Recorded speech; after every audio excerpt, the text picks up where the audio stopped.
the return of a Canadian institution. Maple Leaf Pro Wrestling is back. Tell a friend. Sold out crowd shaking. It's the Hump Day edition of the Maurologue. Yes, Wednesday, March 12, 2025. It's time to grab your gardening gloves. National Plant a Flower Day is here. Celebrated every March 12. It's the perfect excuse to dig in the dirt and add some color to your world. Whether you're planting daisies, tulips, or sunflowers, today is all about welcoming spring and giving pollinators like bees and butterflies a little love. And as Shakespeare might say, a rose by any other name still needs to be planted. No garden? No problem. A potted plant on your windowsill counts too. So go ahead, get planting, get blooming, and let Mother Nature do the rest. Meanwhile, cultural critic and author Tom Vanderbilt makes a solid case for embracing hobbies just for the fun of it. No medals, no pressure, just pure curiosity. As he puts it, everything must be for something. I tell someone I'm going on an 80-mile bike ride and they ask, "What are you training for?" I want to answer, I don't know. Life? And he's got a point. Psychologist Mihaly Csikszentmihalyi nailed it when he said we admire success more than experience. But what if we don't want to be the next Yo-Yo Ma or Picasso? What if we just want to mess around with music, art, or sports and see how they shape us? In a world obsessed with peak performance, there is something rebellious about just enjoying things for the sake of it. Maybe the best goal is having no goal at all. Well, for National Football League teams, the goal is always the same. Win the Super Bowl. Hoist the Vince Lombardi Trophy. In the NFL's new league year, well, it doesn't even start until 4 p.m. Eastern today, 1 p.m. on the best coast, the West Coast. But you would think free agency hit fast forward. Over 200 deals in a week, 150 in the last 48 hours alone. The biggest winners? The Bears. They finally decided Caleb Williams might need protection. The Patriots, who stocked up on defensive talent to kick off the Mike Vrabel era, and the Commanders, who went full Madden mode with trades for Deebo Samuel and Laramie Tunsil. Meanwhile, the QB carousel, it keeps spinning. Sam Darnold to Seattle for $100.5 million buckaroos. Justin Fields to the Jets, and Daniel Jones lands in Indianapolis. You toss in Joey Bosa to Buffalo and DeAndre Hopkins to Baltimore. And yeah, it's been a wild week. If you want all 200-plus moves, hit the NFL free agency tracker because keeping up with this offseason is practically a sport of its own. Well, the most recent Super Bowl halftime performer, Kendrick Lamar's GNX album, is back on top, securing its third non-consecutive week as the number one album in the United States. The charts were so tight that Luminate had to double-check the numbers, delaying the results by a day. Why? Because Calgary, insert Landstorm dramatic pause, Alberta, Canada's Tate McRae's So Close to What? Well, came so close to being number one. While Drake and Party Next Door's Some Sexy Songs for You landed just a few units short of Kendrick. So with tensions high between the contenders, accuracy was everything. In the end, Lamar holds the crown, but just barely. Speaking of crowns, speaking of hip-hop, turns out 8 Mile got real personal for Anthony Mackie. He just revealed that the film's legendary rap battle was actually about him.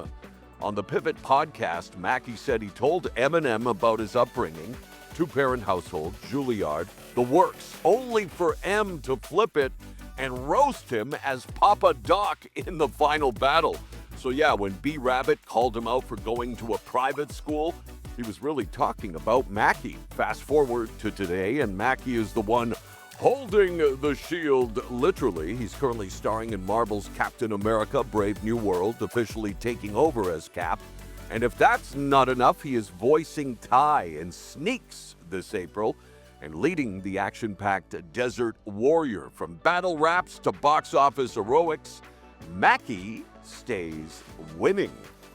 Speaking of winning, New York City's congestion fee isn't just easing traffic and raking in cash, it's also giving the city a little peace and quiet. New data shows that 311 complaints about excessive honking have dropped a whopping 69% in the congestion zones south of 59th Street compared to the same time last year. Turns out with fewer cars clogging the streets, drivers are laying off the horn. So not only is the policy keeping traffic moving, it's also cutting down on the city's unofficial theme song, an endless symphony of angry honks. Less gridlock, less noise. Who knew? Speaking on behalf of those of us living in the city with the worst traffic, Los Angeles, we are jealous, but this is the podcast of positivity, so let's keep inspiring, y'all.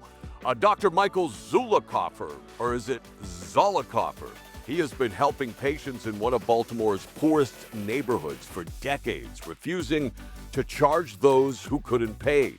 And when he needed a hand, well, his community stepped up to return the favor. After Zolikofer found himself struggling financially due to 2 cancer diagnoses. And what does it say about the healthcare system in the U.S. when a doctor who's been doing what this doctor's been doing for his community is struggling financially because he gets sick?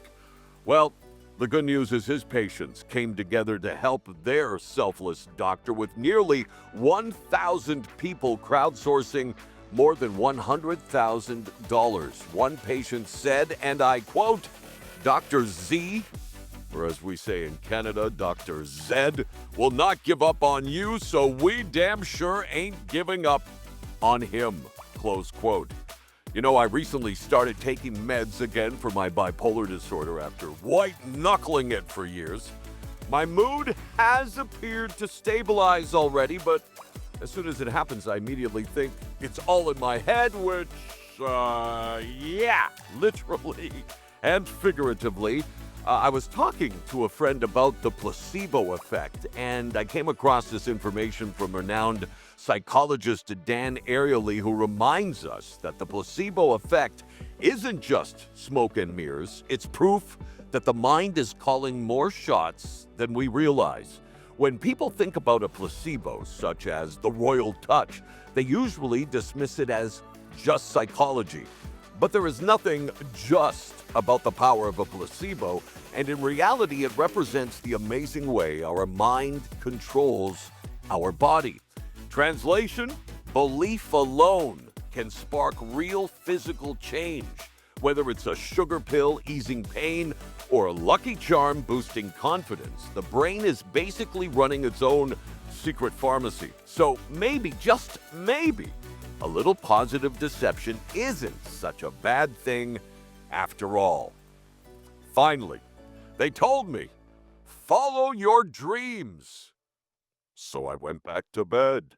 Today's motivation comes from children's rights activist and author L.R. Knost, who said, "Do not be dismayed by the brokenness of the world. All things break, and all things can be mended." Life's a bit like your favorite coffee mug. Sooner or later, it's going to crack. But here's the good news. Cracks don't mean catastrophe. They mean character.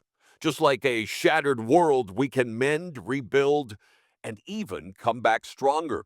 That's the kind of wisdom Knost shares, reminding us that repair is always possible. So when things fall apart, because they will, remember, you're not broken beyond repair. You're just in the middle of a masterpiece in progress. And that's a wrap on the Maurologue. Like, share, subscribe, and most importantly, hold the door open for someone today. Stay strong, stay kind, and keep fighting the good fight.